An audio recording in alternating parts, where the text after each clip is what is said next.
There is quite a lot of jargon around in phonics. There are words like phoneme that can put people off, unfortunately. Luckily, the concept of what a phoneme is reasonably simple. This is where this video comes in. I'm going to tell you exactly what a phoneme is, and also I'm going to give you the 7 most important things to know about phonemes as well. If you're a parent trying to teach phonics to young children, or if you're a teacher just looking to know what a phoneme is, this video is definitely for you. Right, the simple answer first. A phoneme is basically a sound. It's the smallest unit of sound in the English language. So, for example, this is the letter T, obviously, and the phoneme that the letter T makes is T. It makes that sound, basically. T, T, T. This is the letter P. The letter P makes the sound P, P, P, P. That is the phoneme. It's P. Let's just do one more, I'm sure you get the idea. The letter A is, the phoneme is A. A, A, A. And it's basically as simple as that. So, that is, in a nutshell, phoneme equals sound. Right, here are the 7 things you need to know about phonemes. Number 1, why don't you just call them sounds? Good question. I think when I was in school myself, I think it was called sounds, you learned sounds, and that was just the way it was. These days it seems to be more called phonemes. The big difference between a sound and a phoneme is a sound could be anything. It could be like a cow going moo. It could be the sound of a saw sawing. Or it could be a phoneme as a sound as well.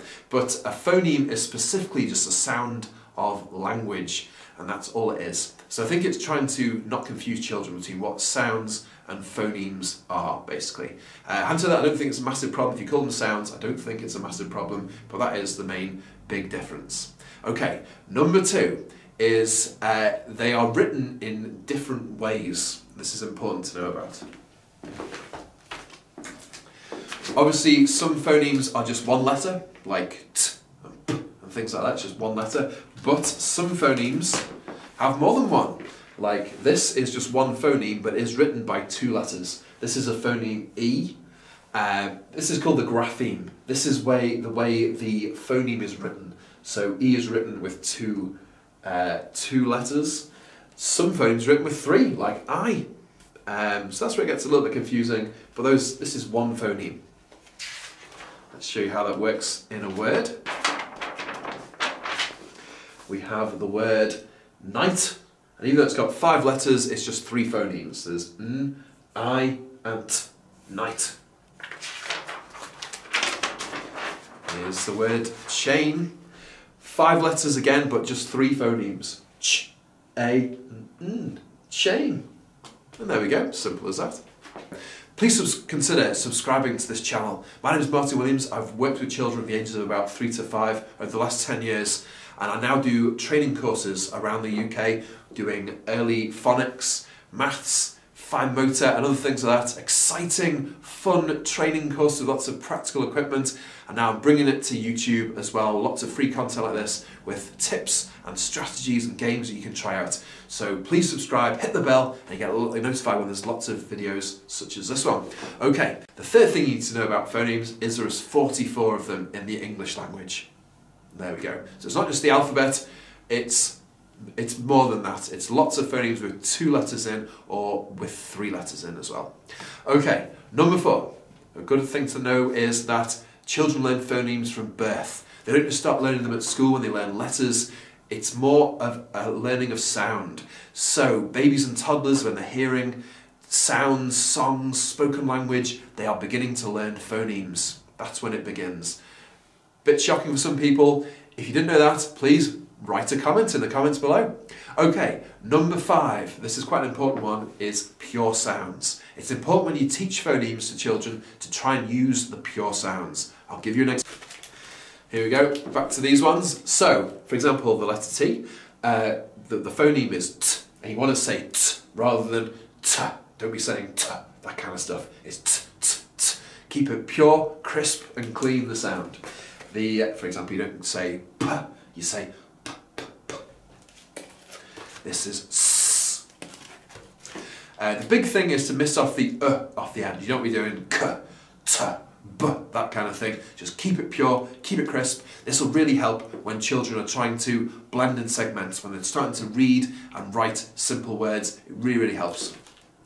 Okay, number 6 thing to know about phonemes is the way you introduce them. There's different ways, but the big thing is to make it exciting and make it multisensory. So they're moving, talking, maybe some kind of actions involved, and that really, really helps to get them, sort of stick them in their minds.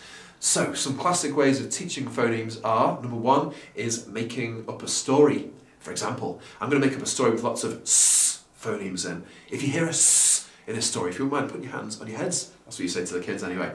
I'm just going to make up a quick story. It goes a bit like this. It's all about Steve, who is a snake. One day he slithered out of his cave. He was in the Sahara Desert. I used to, you carry on like that. Great for them to hear the phoneme in spoken language. Great for them to put their hands on their heads or do the action and all that kind of stuff as well. Another great way of teaching phonemes is using actions. A lot of schemes do this, where, for example, s would be something like s, or t is like t, t, t. And the actions just really help the children connect it in their minds. Movement and sound all combined, and makes it fun and enjoyable as well. Okay, number 7, this is a big one. Don't start too soon. A lot of parents in particular think it's a good thing to get their children really, really early involved in trying to learn sounds, and it can kind of put them off. So, please don't do this. It's so much more important for them to learn lots of songs, rhymes, have lots of books they know well, lots of other skills like alliteration and beginning to rhyme and things like that. That should all come before you start to learn phonemes, I promise you. Right, that is pretty much it. The 7 things you really need to know about phonemes. If you enjoyed this video, please do subscribe, hit the bell, and I look forward to seeing you again.